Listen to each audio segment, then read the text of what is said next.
All right, good evening, everybody.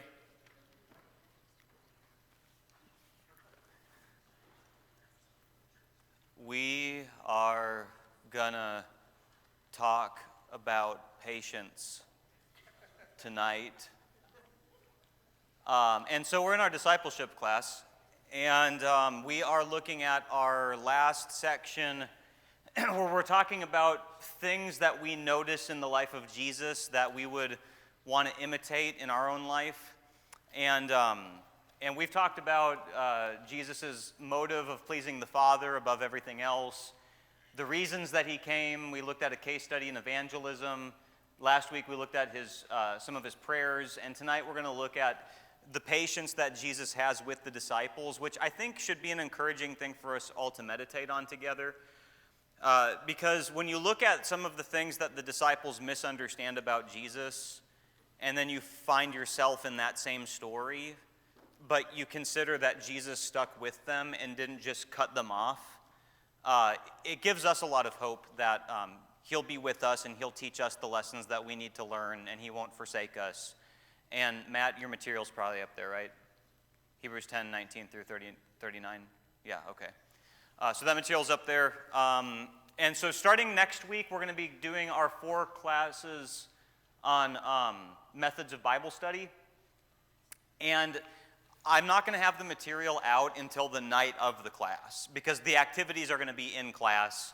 And so we'll just start talking about those things, Lord willing, next week, starting in that class. So, all right, so talking about patience tonight, what I want to do, first of all, is just understand some of the biblical words that the New Testament uses to explain patience and what it is and how to describe it and things like that. And then I want to look at a few instances where Jesus is misunderstood by the disciples and then draw some lessons from how he interacted with them and maybe what they would have learned from him during these interactions. We're not going to look at all of them that are in the material. I think we're just going to highlight a few of them because there's a couple things that I want to do to wrap up at the end if we got time. But let's go ahead and start out with understanding a few things about patience. The word for patience in the Bible appears in 3 really important lists of godly traits that we need to have. Can anybody tell me some of the big lists of godly traits that are listed out in the New Testament? That we have like names for these passages. Yeah, the fruit of the Spirit. What about another one?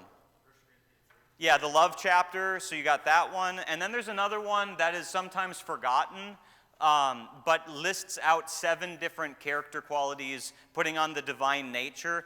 In all 3 of these passages, the concept of patience is found in it.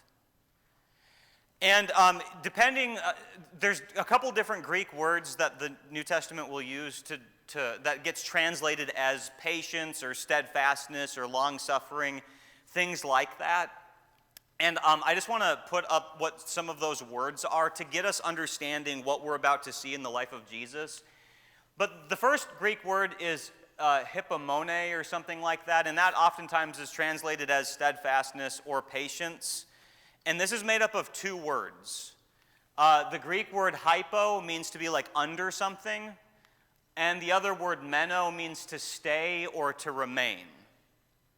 What's the picture that you get in your mind of what this word means?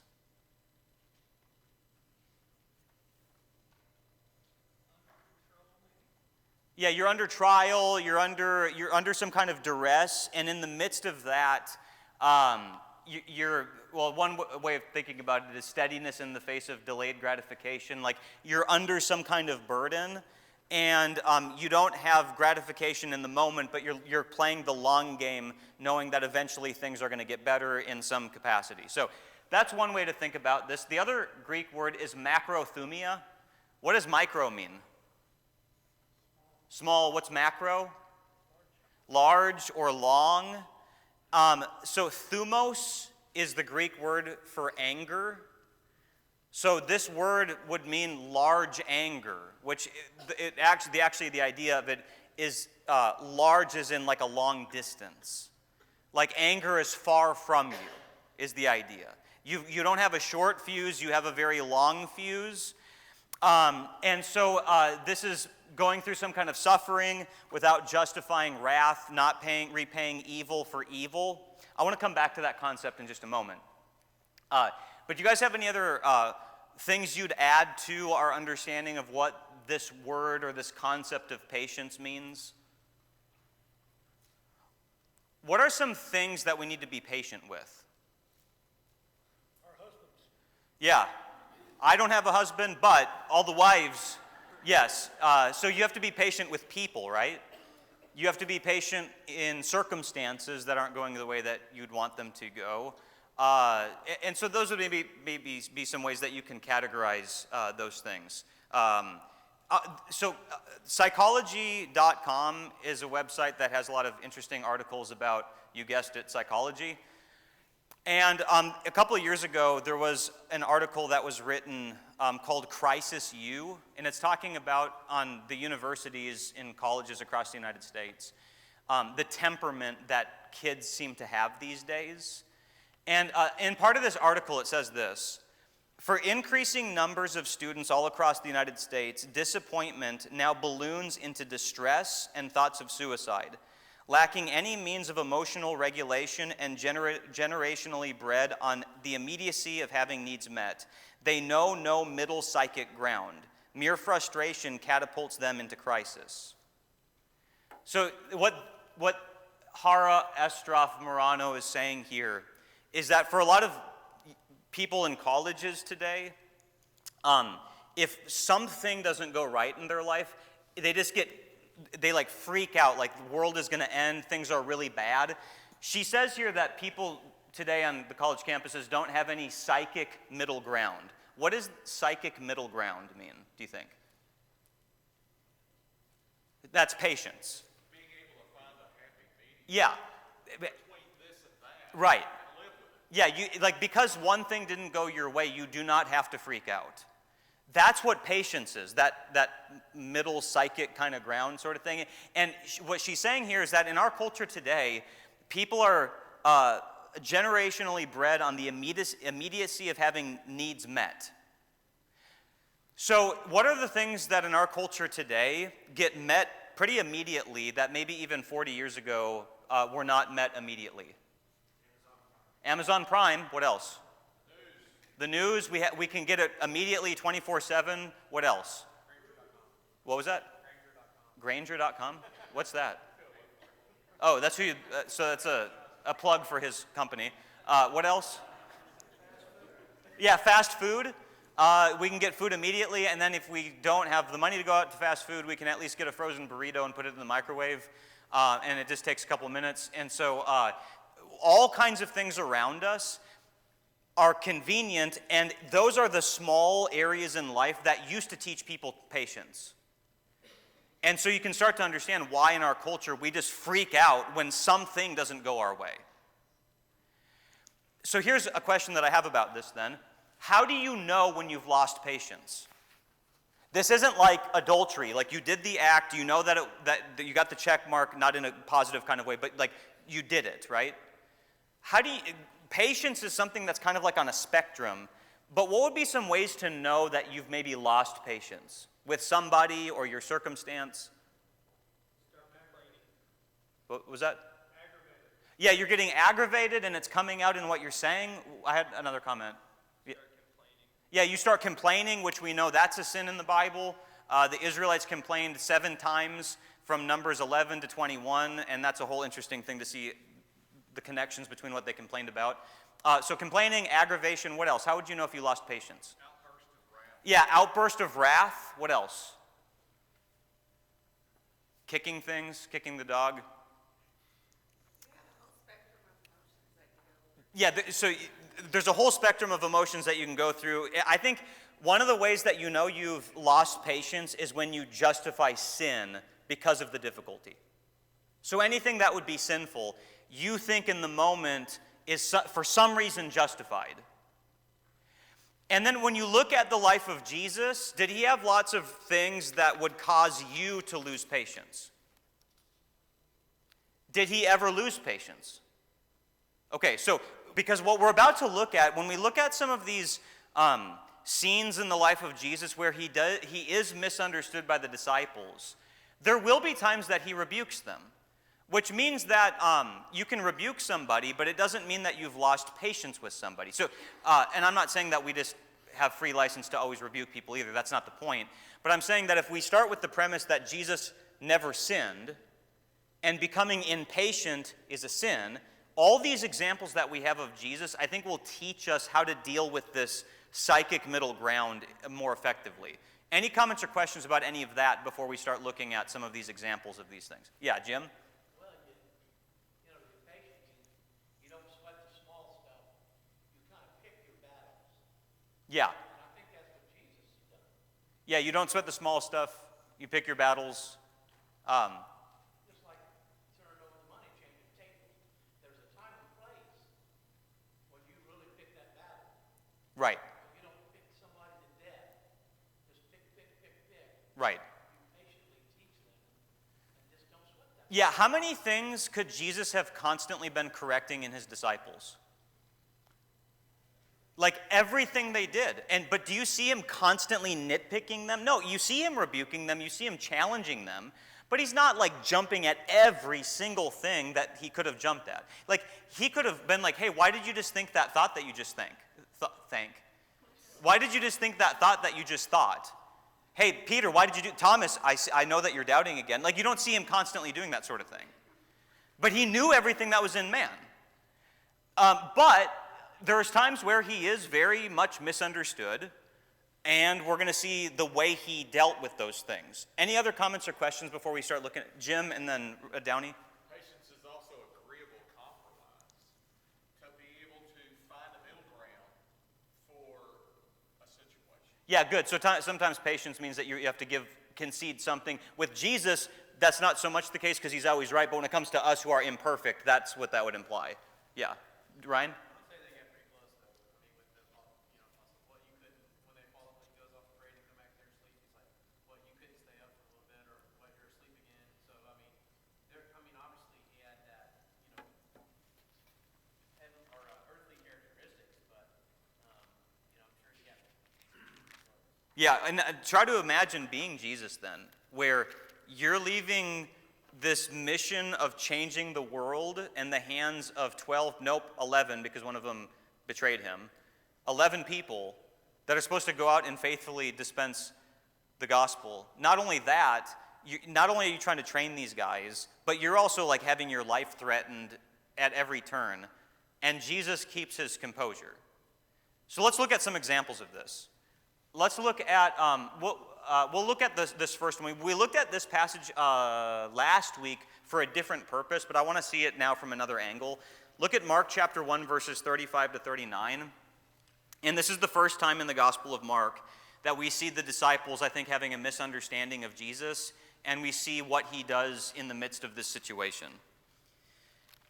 And rising very early in the morning while it was still dark, he departed and went out to a desolate place, and there he prayed. And Simon and those who were with him searched for him, and they found him and said, "Everyone is looking for you."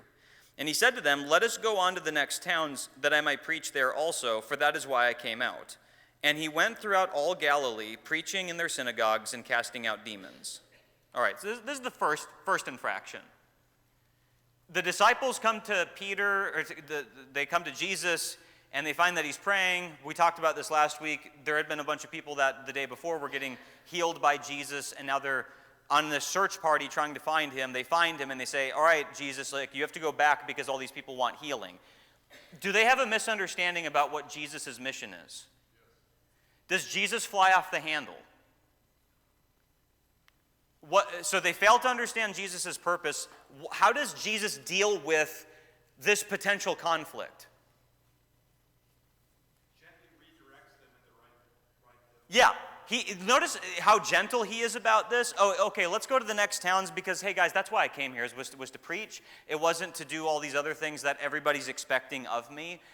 And so he redirects them in that way. He explains why he came, and he just corrects them, but not in a super mean kind of way at all.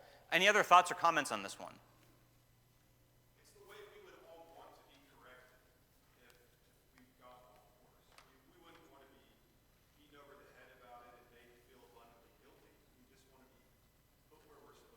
Right, so yeah, I like the idea that the way that Jesus handles this situation is how we would like to be handled if we misunderstood something. I mean, if I was in this situation and I was Jesus, but I was like a sinful Jesus because I'm not Jesus, like really Jesus, but I'm me with my problems and everything.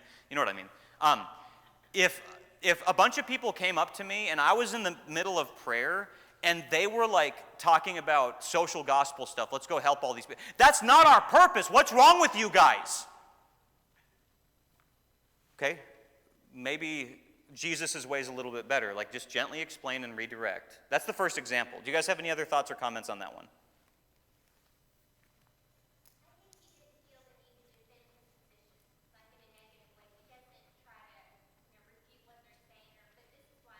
That's a good point.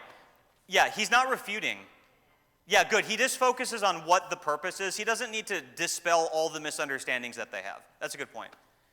All right, we're not going to look at this one, but I'll just say a couple things about this. Mark 4:35-41. In this story, they failed to understand Jesus' power when he calms the storm. He's sleeping on the boat, and they wake him up and they say, "Teacher, do you not care that we are perishing?" And then Jesus tells the storm to just quit it, and then it does, and they're shocked. And so Jesus in that story rebukes them, or he challenges them on their faith. So similar kind of thing where he's explaining to them, like, hey, like, where is your guys' faith in the midst of this situation? Maybe a little bit more ramped up from what we saw in the first story. But I want to go to another story in the Gospel of Mark that maybe has some of those same ideas, but in a heightened kind of way. In the Gospel of Mark, there are 3 stories where Jesus is on a boat with the disciples. The first one is in Mark 4, where he calms the storm there. The second one is in Mark 6, where he walks on water. This is the third one in Mark chapter 8, verses 14-21. But as I read this text, try to think about the questions. What is it that they're not understanding about Jesus, and how does Jesus challenge them or redirect them or help them along in their misunderstanding? Now they had forgotten to bring bread, and they had only 1 loaf with them in the boat. And he cautioned them, saying, "Watch out, beware of the leaven of the Pharisees and the leaven of Herod." And they began discussing with one another the fact that they had no bread. And Jesus, aware of this, said to them, "Why are you discussing the fact that you have no bread? Do you not yet perceive or understand? Are your hearts hardened? Having eyes, do you not see, and ears, do you not hear? And do you not remember when I broke the 5 loaves for the 5,000, how many baskets full of broken pieces did you take up?" And they said to him, 12. "And the 7 for the 4,000, how many baskets full of broken pieces did you take up?" And they said to him, 7. And he said to them, "Do you not yet understand?" All right, what don't they understand here?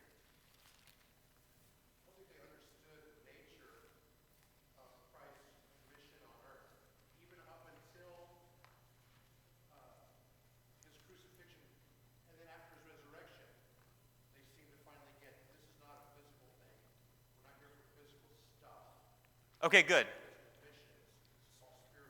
Good. So for those who didn't hear Matt's comment, they're misunderstanding physical versus spiritual. They're still thinking in a physical kind of terminology here. What else would you guys say about what they're misunderstanding here?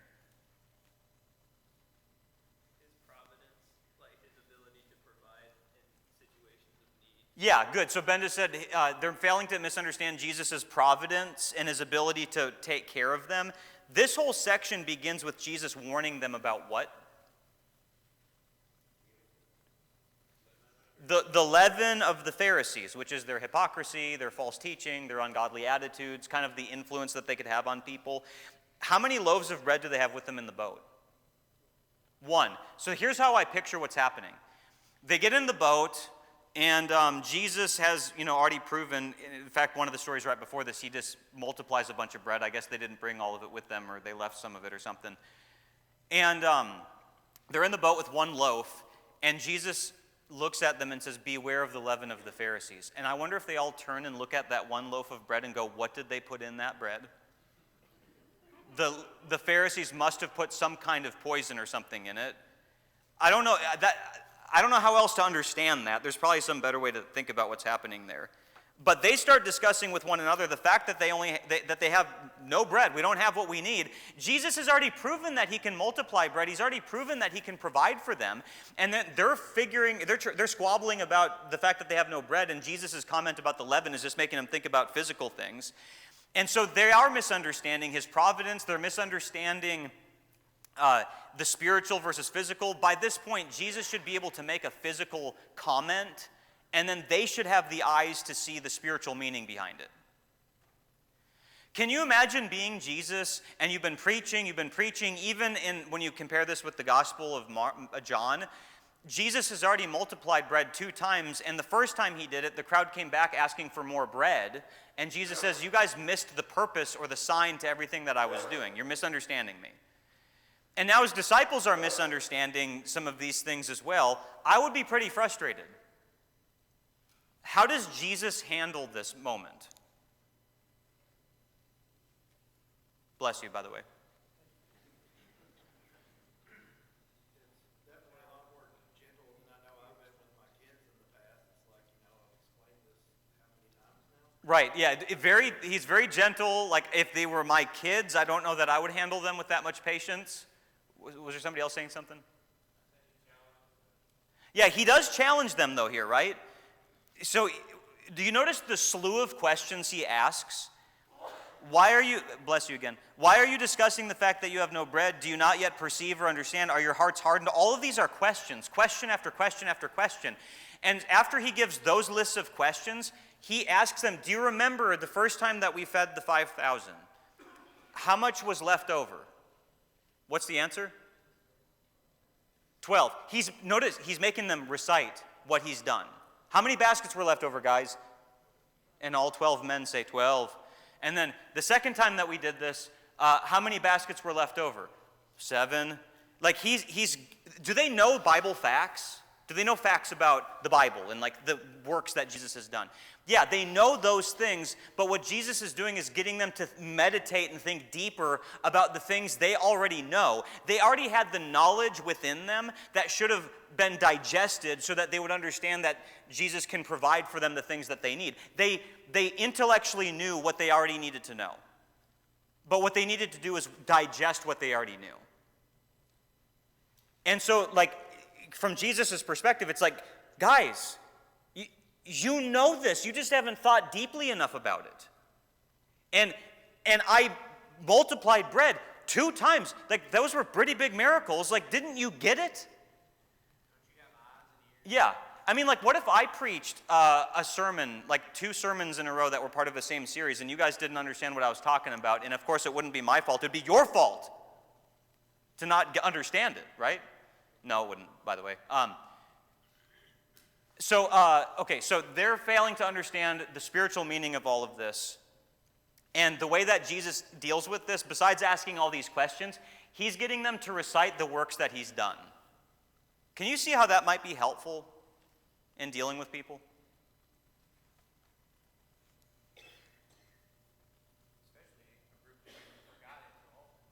What was that? Yeah, especially to a group that's so often forgot everything that he's done or not really thought about it enough. I don't know. You guys have any thoughts about how Jesus handles this moment? Is he becoming impatient here? No, because he didn't sin, right? But is he still challenging them? Yeah, but he's not doing it with anger or bitterness or anything like that. Any other thoughts on this one?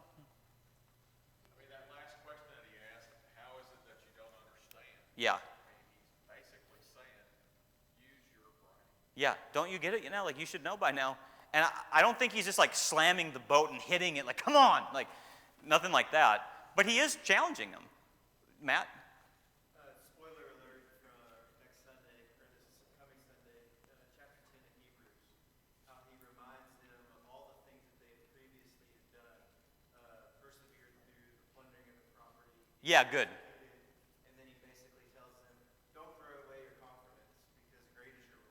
Yes. It's reminding them of previous past spiritual success to kind of persevere and continue through that. Good. So in Hebrews chapter 10, verses 32 to 35, the writer of Hebrews brings up the suffering that they've already gone through, and he said, don't throw away your confidence. Like, look at what you've already been through. Yeah, Debbie? I was just thinking, I guess in terms of parenthood, the first verse says the disciples had forgotten to take the bread. So he could have rounded on them if he'd been like so many of us as parents. Why did you forget the bread? Yeah. But he didn't. He took every opportunity to teach. And I think as parents, especially me on this side looking back, there's so many opportunities we miss as parents. Teach those important lessons, and Jesus is showing us how to do it. Instead of getting impatient, it's an opportunity to teach. Yes, this is one of the big takeaways that I've been thinking about as I've been thinking about this lesson, is all the moments that you'd be most tempted to fly off the handle. Okay, maybe your judgment about the matter is right, and maybe the more right you are, the more frustrated you might be. But if you just stop for a second and think about the way Jesus dealt with being misunderstood or people being knuckleheads around him, they were opportunities to teach rather than inflict pain on others because you're feeling pain right now. There's a couple of hands. David, and then did you have something too, Nick? I'll get to you next. One of the things, when he performed the miracles about telling the sea to calm down, he demonstrated his power over the natural. Yes. And here, by his ability to take these things that are leftovers and create more, he has power over all these physical things. It would really be a dent in his credibility if he had power and control over those things, but lacked power and control over himself. That's right. Yeah. And there's a lesson there for us. You know, and that's an interesting point to, like, just theologically in the Bible, big picture of the Bible. What was Adam and Eve supposed to have dominion over? What was mankind supposed to have dominion over? The world, right? Creation. In Genesis 4, when God counsels Cain about his sin and his anger towards his brother, he says that sin is crouching at the door and its desire is for you, as if it's like this animal that you've got to rule over. Because as a human being, you've been made with that dignity and that power to rule over things. Not only the animals, but the animal within you, which is your sin. And then eventually, here comes Jesus, who in Daniel chapter 7 is called one like the Son of Man. But at the beginning of Daniel 7, there's these 4 giant earth beasts representing 4 different nations. And then you see these giant, intimidating, composite creatures, and you pan over and you see one like the Son of Man coming from the throne of heaven and then subduing all of these nations. Like, Jesus is the perfect man who finally had authority over everything. And I think one of the ways that the Gospels show you that Jesus is the perfect man is by his dominion over the world, like telling a storm to quit it. It's a hyperbolic, it's an emphasized way of saying he's the perfect man. But that's a whole different point. Did you have your hand up, though, Matt, before? No, you didn't. Okay, Nick? I don't want to beat a dead horse. I was going to say some things that. Well, we're supposed to have dominion over the horses, so beat it. I was just going to say that looking at this passage, it's really hard for me not to feel what I imagine what my father or my mother would feel if I was in charge of bringing food on a trip or in charge of bringing some specific item on a trip. And I'm just thinking about how they would react if I forgot that one very important specific thing I had the responsibility, that sole responsibility of doing. Like, you just want to shake these guys. Right. Like, what are you doing? Right. And then after all this, you have to recite back to Jesus what he did for you. Right. Like, lock it in. Yeah, like if somebody's misunderstanding you, like, would it be appropriate to say, when have I ever given you that impression? When have I ever treated you in this way? Has that ever happened? No. Okay, then, like, that's not my track record with you. So do you not understand that what you're thinking about me is not right? Like, it's okay to challenge in a loving way. That's kind of what Jesus is doing here. Now, he doesn't do that every time, but he does do it on occasion. Yeah, Courtney? Well, I was just thinking about how, like, Jesus knew that these apostles are human, and he knows what's in their heart, and that, his purpose was to train them so that then they could go out and make more disciples. And so I don't know, I just think about, like, if I keep that purpose in my mind, it kind of helps that patience grow more. Yeah, good. Yeah, good. So Courtney was saying that Jesus, when he's interacting with these people, he knows that they're flawed human beings, but I think what he's doing is he's pushing them towards their potential. And that's something that he's always, like the first time he meets Peter, what's Peter's name originally? Simon. In John chapter 1, when Jesus first meets Peter, he's just like introducing himself to him, and Jesus just goes, oh, you're Peter. I'll call you Peter. Can you imagine, like, when I was first meeting you guys, if I just started renaming you? Jesus, by the way, historically invented the name Peter. There's no written records of anybody named Peter before John chapter 1. But his name then means rock. Does Peter seem like a rock?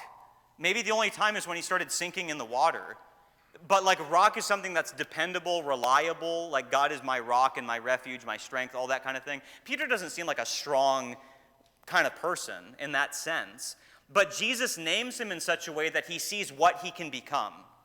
And that's what he sees in people. That's what he's seeing in the disciples, but he needs to shake these things out of them so that they can have the right understanding. All right, so there's a lot of things that we could say about a lot of these. I want to move on to the next one.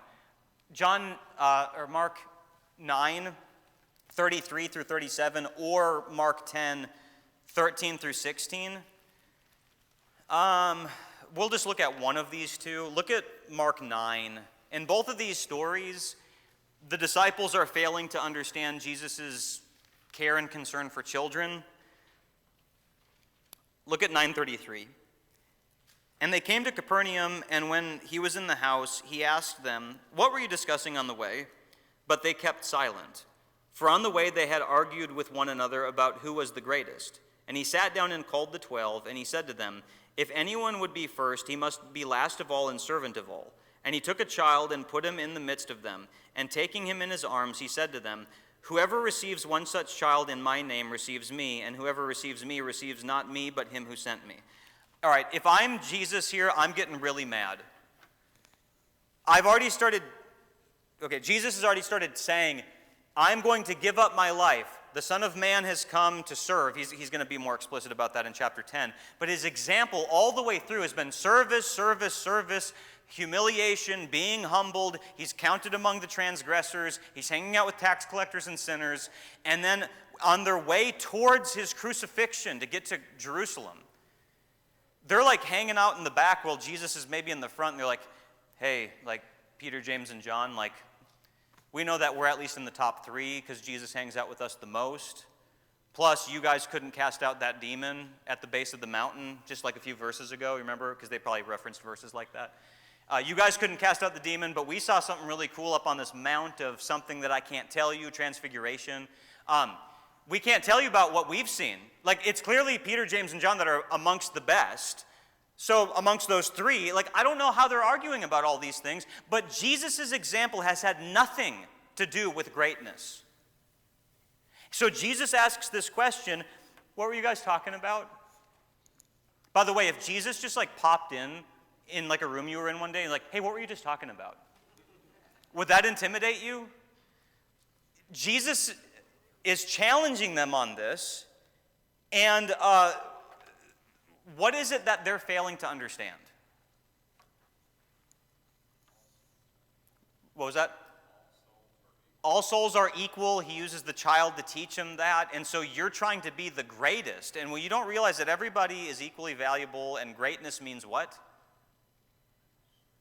Service. How does Jesus teach them here?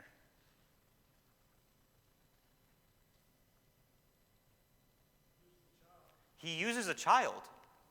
Like, this would be the last moment of my life that I would ever want to be holding a kid. Because, like, if I'm holding, like, a stress ball, like, that thing's going to break in half. Like, I'm getting closer and closer to my death. You guys are still not getting, you're arguing about which of, even in Luke's account, when Jesus is doing the Lord's Supper, they're still arguing about which of them is the greatest. And then in John's account, he gets down and he washes their feet, I think as a lesson to teach them that they shouldn't be focusing on those kinds of things. So they're repeatedly arguing about these matters, and then how much patience would it take to hold a child, say, guys, here's an object lesson for you.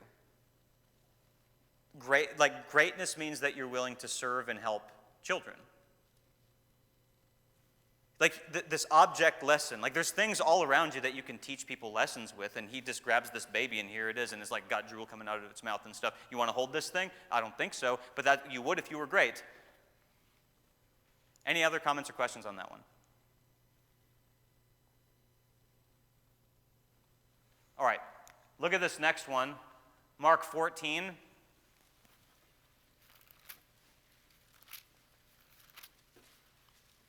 In Mark 14, 27 to 31, speaking of the Lord's Supper. Mark 14, 27 to 31.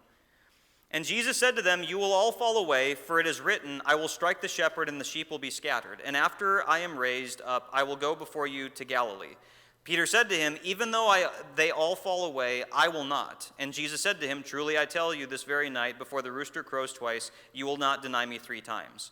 But he said emphatically, "If I must die with you, I will not deny you." And they all said the same. All right. What are they not understanding here? He has a foreknowledge of what's going to happen. Yeah. Not only is he making a prediction that they're going to fall away, is there biblical precedent that they will? Does he quote any Bible passage here? Zechariah, right? If you strike the shepherd, the sheep will scatter. So you guys, okay guys, there's a passage in Zechariah that's about to be fulfilled. The Bible says you will fall away in this moment. I am God, and I am telling you, you will also fall away. And then Peter goes, no, I won't. Like, this is just direct defiance. And if I have scripture backing me up, and I can also perfectly see into the future, and somebody goes, no, I don't think so. Oh, okay, now it's time for a spanking.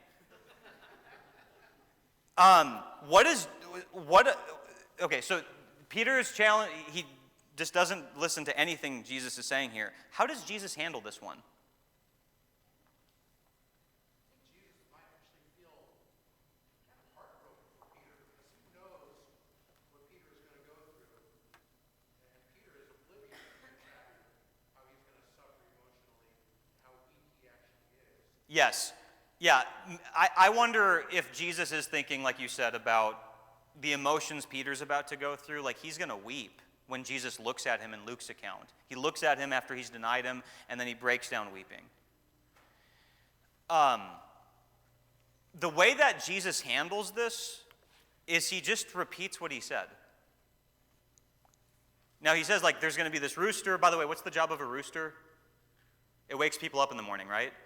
And this rooster is going to wake him up spiritually. So it's kind of fitting that it would be a rooster that would do this. And so after the rooster, he says, like, he even like adds more detail. There's going to be a rooster. It's going to like be over to your side, and it's going to like make its sounds a couple times, and then you'll know. But he just gently repeats what he said. Can you imagine the stress? He just did the Lord's Supper and talked about how he's going to die, and Judas is about to come and betray him, and there's going to be the Garden of Gethsemane moment, and there's going to be the trials. He knows everything that's going on, and he's not using his circumstances as an excuse to just fly off the handle and just sneeze and kill all of them.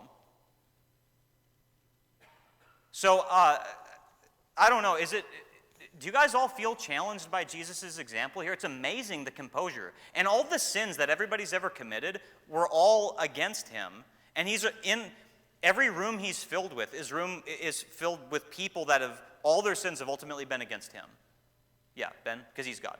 So Jesus reemphasizes his point, but then Peter comes back again and reemphasizes the fact that he's not going to betray Jesus. Yes. Right, all the disciples are in on this. They're like, yeah, we're all good, Jesus, don't worry about us. So I think it's almost more impressive that he holds it together after that instance. That's good, yeah. Where he repeats himself, because we wouldn't like that, having to repeat ourselves, and then they double down. Right, like for us, like when our child, if we say, like, Asher, get your shoes on, no. He hasn't said anything like that for a long time. But if I say, like, no, get your shoes, no. Okay, like, it's time for corporal punishment. When you get direct defiance like that. And so, yeah, you and then you. I know we're focusing on the patience part, but I think it's also a really good instance of Jesus, like he's still teaching, like even up to the last point, because he knows that Yes. if he keeps pushing this,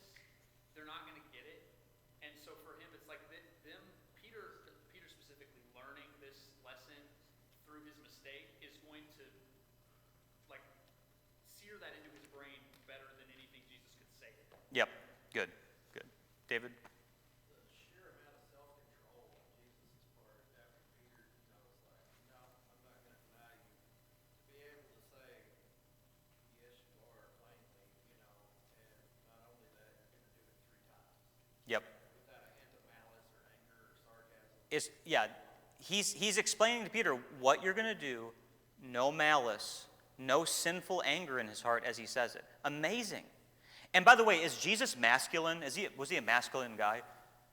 How much in our society do we think being a man means like punching walls and kicking dogs and like breaking glass bottles and fighting people? Like, that is not masculinity. Look at how patient, part of being a human being made in God's image is to have patience. David, were you going to say something?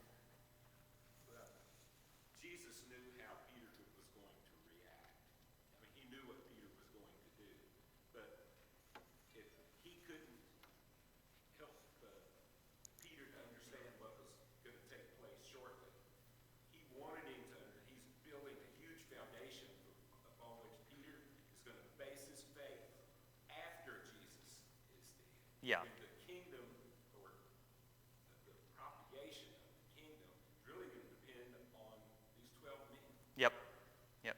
And so he's concerned that probably more than anything else, what kind of foundations is Peter going to have to do the work that Yeah. Yeah, good. Well, and as you think about this character quality of Jesus, again, what we're doing is we're thinking about discipleship. Are the disciples watching Jesus handle things like this? And they're going, okay, I signed up to follow this guy. I signed up to be like this guy. And every time I would have flown off the handle, he uses it as a teaching opportunity. He does it with love. There's no malice in his heart. I need to be more like that. We don't have time to look at the last one in Mark 16, but I do leave us with these questions. What do you learn from Jesus' example? We've already been talking about all that, but think about this question. What impact have patient, I had a bad spelling there, be patient with me. What impact have patient people had on your life? You think about like people that have been there for you and didn't fly off the handle every time you made a mistake, all those sorts of things. Those people changed your life. Can you imagine being with Jesus where there's all kinds of times where he would have had the right to just throw you off to the side and he didn't do it? Those people changed the world. The apostles did. Any other final comments or thoughts or questions or anything about any of this? We can see that when Jesus talks about Peter's falling away, he says his piece and he leaves it at that. He doesn't add any more to it. Right. He doesn't keep going on and on about, no, he will betray me. He lets it go. Yeah, so in this, the one about the disciples denying that they will deny Jesus, who gets the last word in the text in verse 31? The disciples do. No, we won't. Okay.